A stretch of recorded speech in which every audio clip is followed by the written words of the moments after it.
I'm Josh Mason. I'm a solutions architect at Synac. I am on the federal sales team, so I help federal agencies figure out what their pen testing needs might be and how we might be able to help them.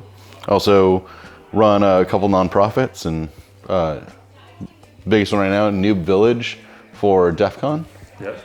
Yeah. Super stoked about that one. What you're helping out with? Yeah, super grateful. Thank you so much for that. So Josh, how did you get into the world of cybersecurity? So I used to be an Air Force pilot. My flying career ended, but I still owed time to the military.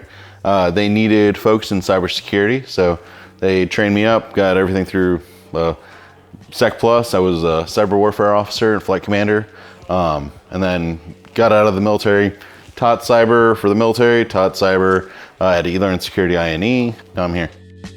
So what is your company doing to contribute to the community? We try to find places where we can help people get started. Our Synac Red team has some great members, and if we can help people get started earlier, find certifications or mentorship to improve their skills, advance their careers, we would love to have some of our Synac Red team with us always. But if there's things that we can do to help them advance and to meet their goals, the whole reason why we're a cybersecurity company is in order to help organizations improve their cyber maturity, be able to meet their mission, meet their goals, help improve the security of software and organizations. Awesome.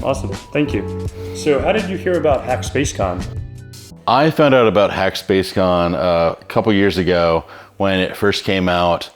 It was actually my first conference speaking at. Nice. I had gone out to dinner with Jack Scott and Neil Bridges, which, not to name drop, but I went to dinner with them. Yeah. It was my first time, and it was kind of a big deal for me. Yeah, of course. But in the conversation that we had, it was, well, why haven't you submitted to do a talk at a conference yet?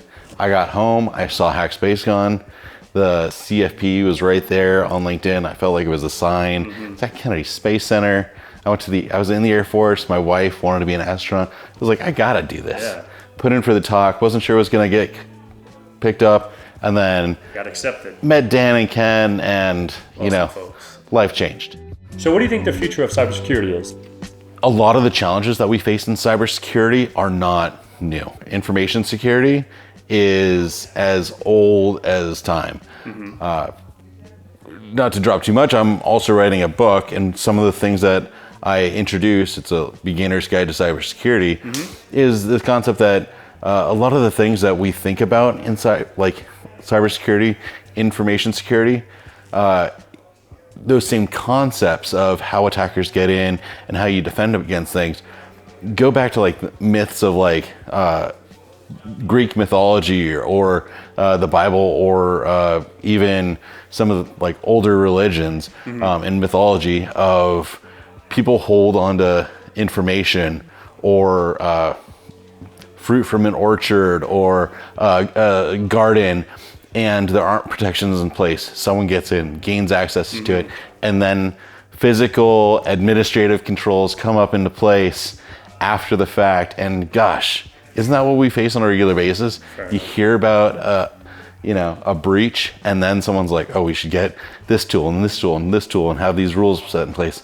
It's like, well, this is humanity. Whenever someone's got knowledge, if you don't protect your knowledge, Alibaba 40 Thieves. Exactly. Open Sesame. This is not new concepts.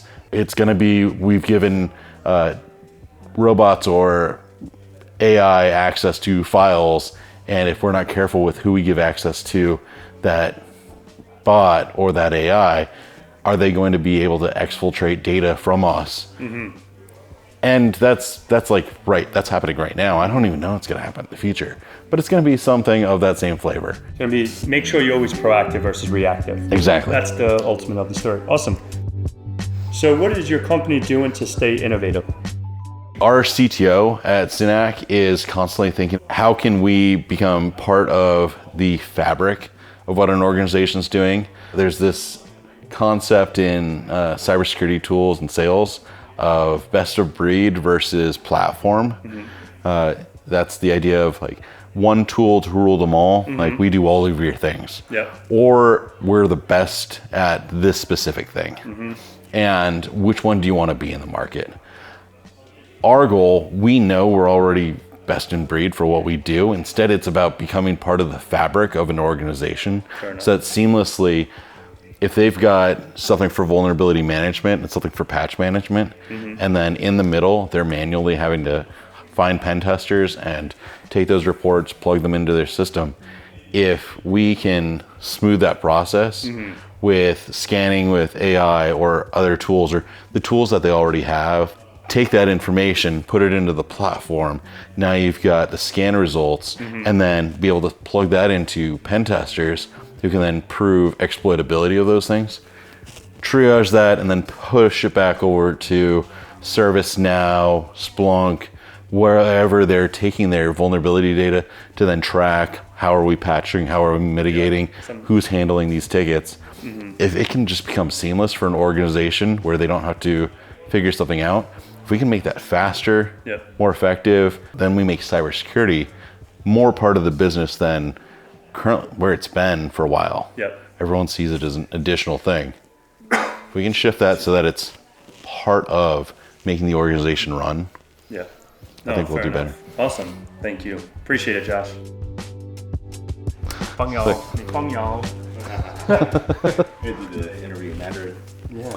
Nice. I didn't know you spoke Mandarin.